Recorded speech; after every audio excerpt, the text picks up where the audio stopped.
Eu quero começar esse vídeo fazendo uma pergunta para você.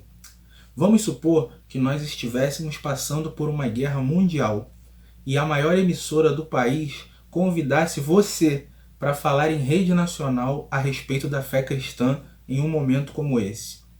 O que você falaria? Quais os tópicos que você abordaria? Pois é, difícil, né? E se eu te disser que isso aconteceu na vida real com um dos maiores pensadores cristãos de todos os tempos? E o resultado está aqui, ó. Cristianismo Puro e Simples, de C.S. Lewis, é o tema do nosso vídeo de hoje. Seja muito bem-vindo, eu me chamo Alcino Júnior e hoje nós vamos conversar sobre Cristianismo Puro e Simples, essa obra que é uma das mais importantes da literatura cristã e que já está perto de completar 70 anos desde que foi escrita. Recentemente, mais precisamente em 2017, ele foi relançado aqui no Brasil pela editora Thomas Nelson, que fez um trabalho bem interessante aqui, colocou capa dura, detalhes em alto relevo na capa, um acabamento também muito legal no livro, mostrando, que valorizam a obra de um autor tão importante quanto o C.S. Lewis. Além disso, essa edição foi traduzida por ninguém mais, ninguém menos que Gabriela Gregersen, que é a maior especialista em C.S. Lewis do Brasil. Pois bem, antes de entrar no conteúdo do livro em si, é importante nós fazermos uma contextualização histórica. Como eu disse a você no início do vídeo, esse livro foi concebido durante a Segunda Guerra Mundial. Nesse período, C.S. Lewis foi convidado pela BBC de Londres para trazer uma série de palestras via rádio a respeito da fé cristã. E o Lewis então fez essas palestras e depois da guerra, alguns anos depois do final da guerra, ele dividiu essas palestras em 4 grandes livros. E esses livros foram então reunidos em uma única obra, que é o Cristianismo Puro e Simples. Pois bem, agora falando do conteúdo da obra em si, o Lewis começa o primeiro livro contido aqui no Cristianismo Puro e Simples tratando a respeito de um tema que já é muito conhecido por aqueles que estudam apologética, e esse tema é conhecido como o argumento moral. Ele vai defender que todo ser humano nasce com uma moral intrínseca a ele. Todo ser humano nasce com noções de certo e errado, independente de lugar ou época em que tenha nascido. E o Lewis então vai dizer que essa moral ele vai chamar de lei natural, porque é uma lei que ninguém precisa nos ensinar. Todos nós sabemos o que é o certo e o que é o errado, independente de qualquer fator externo. E aí ele vai dizer também que essa noção de certo e errado, essa lei natural, ao contrário do que muitos pensam, ela não é um mero instinto, porque o instinto é um produto da vontade. E essa lei natural muitas vezes nos ajuda até a julgar entre os nossos instintos. E aí ele dá um exemplo. Imagine que você esteja passando por um lugar e ouça alguém pedindo ajuda, e você não sabe como ajudar essa pessoa. Nesse momento, 2 instintos se manifestam. O instinto gregário vai dizer a você para ir até lá e ajudá-la. Por outro lado, o seu instinto de autopreservação vai dizer para você que a melhor coisa a se fazer é fugir daquela situação, porque você pode acabar ficando em perigo também. Nesse momento, ainda que haja um conflito de instintos, o Lewis vai dizer que a lei natural sempre vai nos dizer que é mais correto ajudar o próximo do que ser um covarde. Então a lei natural é aquela que nos ajuda a julgar entre os instintos. E aí o Lewis então constrói esse raciocínio e ele diz o seguinte: bom, se há uma lei natural em todo ser humano, é porque alguém pôs essa lei lá. Algum legislador acima de nós colocou essa noção em cada uma das pessoas. E ele vai defender que esse Criador é Deus, esse legislador é Deus. E aí ele começa então o segundo livro, estreitando, afunilando ainda mais a argumentação dele para dizer que esse Deus só pode ser o Deus cristão. E ele vai dizer também que o cristianismo só serve para aquelas pessoas que entendem um detalhe fundamental. Aquelas que entendem que apesar de essa lei natural existir, nós, por nós mesmos, não temos como cumpri-la. Nós, por nós mesmos, não temos como obedecer todos os requisitos da lei natural. Só quando nós entendemos a nossa condição diante da lei, diante da moral, é que o cristianismo passa a fazer sentido para nós. E é muito interessante ouvir isso do Lewis, porque ele era ateu. E ele foi um ateu bastante relutante até se converter. Então, essa primeira parte do livro é uma parte bem filosófica, onde ele constrói argumentos que você pode apresentar para um ateu com tranquilidade, porque é alguém que conhece do assunto, falando com profundidade, apesar de ser uma leitura tranquila. Alguns que não estão tão habituados com leituras mais filosóficas podem sim sentir um pouco de dificuldade nesse início do livro, mas eu recomendo a você que não desista. Em seguida, o Lewis vai começar a criticar aquilo que ele chama de cristianismo água com açúcar, ou seja, um cristianismo que foge dos temas difíceis. O Lewis vai dizer que nós não devemos fugir das doutrinas difíceis do cristianismo, porque, segundo ele, a realidade não é simples. Então não adianta nós querermos reduzir o cristianismo apenas às suas doutrinas mais simples, porque isso seria um erro, porque, segundo Lewis, as coisas mais simples são aquelas que poderiam ser imaginadas por qualquer pessoa. E para ele, uma das grandezas do cristianismo está justamente no fato de que o cristianismo é algo tão complexo que você jamais conseguiria imaginá-lo. Logo, ele não pode ser um mero produto da imaginação de alguém. E aí ele vai passar a falar a respeito da condição do universo. E ele vai dizer que nós vivemos em um universo que está em guerra, mas não é uma guerra entre poderes equivalentes, e sim uma guerra civil, onde o dono do universo veio entre nós disfarçado e nos propôs não pegarmos em armas e irmos para cima dos nossos inimigos, mas ele nos propôs fazermos uma grande sabotagem. Então, cada vez que nós cumprimos a vontade de Deus, cada vez que nós vamos à igreja, o que nós estamos fazendo é sabotar o sistema do mundo, sabotar aqueles inimigos, aqueles rebeldes que estão dominando esse mundo, e assim sermos súditos do verdadeiro dono do universo. No livro 3, Lewis vai falar a respeito da conduta cristã e vai basear todo o seu raciocínio em cima das 4 virtudes cardeais da filosofia aristotélica. São elas: a prudência, a temperança, a justiça e a fortaleza. Para Lewis, a prudência seria viver com um coração de criança e um intelecto de adulto. Já a temperança teria a ver com viver moderadamente em todos os aspectos. A justiça teria a ver com jogar limpo, ser honesto, ser recíproco. Por fim, ele fala da última das 4 virtudes, que é a fortaleza. E ele vai dizer que a fortaleza nada mais é do que a coragem. E o Lewis divide a coragem em 2 tipos: a coragem de enfrentar o perigo e a coragem de suportar a dor até o fim. Logo em seguida, ele vai fazer uma crítica muito atual a respeito dos debates entre esquerda e direita. E Lewis vai criticar essa coisa de tentar impor ao cristianismo alguma ideologia, seja ela qual for. E ele vai dizer que quem faz isso é porque tenta encontrar em Cristo um aliado, onde deveria, na verdade, buscar um mestre e um juiz. Em seguida, ainda no 3º livro, Lewis vai tratar de mais alguns outros temas de maneira bem interessante, como moralidade sexual, casamento. Inclusive, na parte do casamento, ele traz um raciocínio que merece destaque. Ele vai dizer que o casamento não pode ser baseado na paixão, e sim no amor. E que o motivo pelo qual muitos casamentos acabam é porque eles foram constituídos baseados justamente na paixão.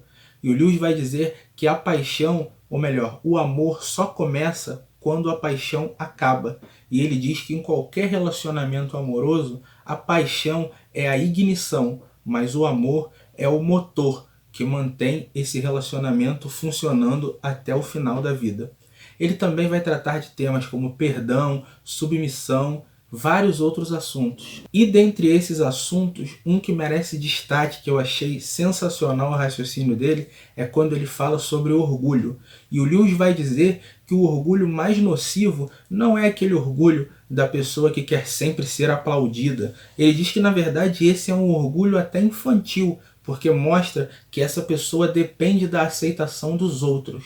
Mas para o Lewis, esse não é o orgulho mais perigoso. Para ele, é justamente o contrário. O orgulho mais perigoso é daquelas pessoas que acham que não precisam da opinião de ninguém, que não ligam para o que os outros pensam a respeito dela, porque olham para todos de cima para baixo. Para o Lewis, esse é o tipo de orgulho mais nocivo que existe. Em seguida, o Lewis vai inserir nesse raciocínio, além das 4 virtudes cardeais de Aristóteles que eu já falei, ele vai inserir também as 3 virtudes teologais de Tomás de Aquino. E ele vai falar um pouco a respeito delas 3. São elas o amor, a esperança e a fé. E ele vai dizer que o amor não é um mero sentimento, mas é sim um produto da vontade, que nós já nascemos tendo em relação a nós mesmos, mas nós precisamos aprender a sentir, a ter essa ação, essa vontade também em relação ao nosso próximo. Quanto à esperança, ele vai dizer que a esperança nada mais é do que aquilo que nos mantém olhando sempre para frente, não apenas presos às circunstâncias desse mundo, mas com o nosso olhar voltado para a eternidade. E quando ele vai falar sobre a fé, ele vai, dentre outras coisas, explicar por que para os cristãos o fato de ter fé é uma virtude. E nessa parte da fé ele aprofunda bastante, tanto é que ele dedica 2 capítulos só a essa questão. E aí nós chegamos finalmente ao 4º e último livro aqui dentro dessa obra, que é sem dúvida o momento em que Lewis mais aprofunda a sua teologia nesse livro, né? Aqui ele vai tratar de questões teológicas bastante complexas, mas sempre com muito talento, com muita didática, fazendo com que nós entendamos bem cada um dos conceitos. Ele começa explicando a diferença entre gerar e criar. E ele explica que Cristo é o legítimo Filho de Deus, porque Cristo foi gerado, enquanto nós somos criaturas, porque nós fomos criados. E ele vai explicar que nós só podemos gerar aquilo que é da mesma espécie que nós. Ou seja, um ser humano pode gerar outro ser humano, um cachorro pode gerar outro cachorro, mas nós só podemos criar aquilo que é de uma espécie distinta da nossa. Então, eu posso criar, por exemplo, uma câmera, mas eu não tenho como criar um ser humano, porque o ser humano é da mesma espécie que eu. Isso prova que Cristo é sendo gerado por Deus, sendo gerado de Deus, ele é da mesma espécie que Deus, logo ele é Deus, e nós somos meras criaturas. E Lewis, com base nesse raciocínio, vai dividir a vida humana em 2 níveis. O nível que ele vai chamar de bios, que seria a vida biológica que todos nós vivemos, e o segundo nível, que é o que ele chama de zoé, que seria então a vida espiritual. Essa vida é a vida que Cristo viveu de maneira completa, é a vida que Cristo viveu em sua integridade. E Lewis vai dizer que nós só temos acesso a esse nível chamado zoé por meio de Cristo, através de Cristo. E enquanto nós estamos vivendo sem Cristo, nós vivemos apenas a bios, apenas a vida biológica. Então Lewis vai brincar com essa questão, ele vai dizer que nós, enquanto somos meramente bios, nós somos como estátuas diante de Deus. Mas quando Cristo vem e nos coloca dentro de nós zoé, nesse momento então é que nós podemos experimentar a verdadeira vida, a vida em sua integridade. E é legal porque isso me fez lembrar muito aquela animação do Toy Story, né? Dos brinquedos ganhando vida. O Lewis chega a falar sobre isso num capítulo em que ele fala que os homens são como obstinados soldadinhos de chumbo diante de Deus, porque eles só têm bios, mas quando o zoé chega, então eles ganham vida de verdade e passam então a ser seres animados diante de Deus. Um outro conceito que o Lewis vai trabalhar nesse 4º livro é a questão de como Deus lida com o tempo, como é a diferença entre a forma como o homem lida com o tempo e a forma como Deus, estando na eternidade, lida com o tempo. E é bem interessante porque ele vai criar o seguinte, ele vai dar o seguinte exemplo, o exemplo de um escritor. E muitas vezes para a gente parece que Deus não está fazendo as coisas no tempo que nós gostaríamos. E o Lewis vai dizer que é como se fosse um escritor. Imagina que você é um escritor e você está escrevendo um romance e você escreve assim: Maria foi à padaria e logo depois voltou. E o Lewis vai dizer, para Maria, que está dentro do romance, isso aconteceu imediatamente. Mas você, como escritor, você pode ter escrito assim: Maria foi à padaria. Você levantou dali, passou, sei lá, 1 hora, 2 horas, 1 ano, 10 anos, e depois você escreveu. E logo depois voltou. Porque você não está preso à realidade de tempo da sua criação. Da mesma forma, Deus. E ele explica também como funciona a eternidade, porque nós temos uma tendência a pensar tudo de maneira temporal, enquanto Deus ele é supratemporal, ele está acima do tempo. E aí Lewis dá o seguinte exemplo: imagine que você tem uma folha de papel e você trace uma linha no meio dessa folha, em que uma ponta seria o passado e a outra ponta seria o futuro. Onde Deus se encaixa nisso? E aí ele responde de maneira brilhante dizendo que, na verdade, Deus é a folha em que você traçou a linha. Por fim, Lewis vai falar a respeito daquelas passagens bíblicas que dizem que nós devemos buscar a perfeição. E ele vai dizer que quando a Bíblia diz isso, ela não está brincando, ela não está exagerando. Nós devemos sim buscar a perfeição. E que a maneira correta de buscar isso é fazendo de conta que nós já somos perfeitos. E Lewis vai falar sobre a importância do faz de conta. Para isso, ele vai usar exemplos como a Bela e a Fera. E também o conto de um rei muito antigo que ele era muito feio e ele tinha vergonha da sua aparência. Então ele coloca uma máscara no seu rosto e todos o veem com aquela máscara e acham ele bonito. Até o dia em que ele percebe que não fazia sentido continuar daquela forma. E ele então decide tirar a máscara e mostrar a sua real aparência para todos os seus súditos. Só que ele tem uma surpresa, porque quando ele tira a máscara, ele percebe que o rosto dele havia se moldado àquela máscara. E Lewis então usa esse exemplo para nos ensinar que se nós queremos ser perfeitos, nós devemos agir como se já fôssemos. Ou seja, nós devemos buscar agir da maneira mais correta possível. Bom, então é isso. Espero que você tenha gostado dessa resenha. Espero que eu de alguma forma tenha te motivado a ler Cristianismo Puro e Simples. Ou quem sabe você já tenha lido e tenha sentido vontade de reler essa obra. Caso você queira adquirir essa edição da Thomas Nelson, eu vou deixar o link aí na descrição. E te lembro que se você comprar por esse link, você vai estar ajudando o meu canal a trazer conteúdos com cada vez mais qualidade para você. Te peço também para deixar nos comentários, caso você já tenha lido Cristianismo Puro e Simples, como foi essa experiência?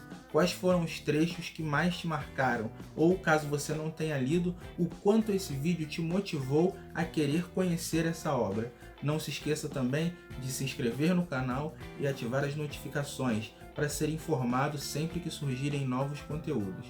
Te agradeço por assistir esse vídeo, um abraço e até a próxima.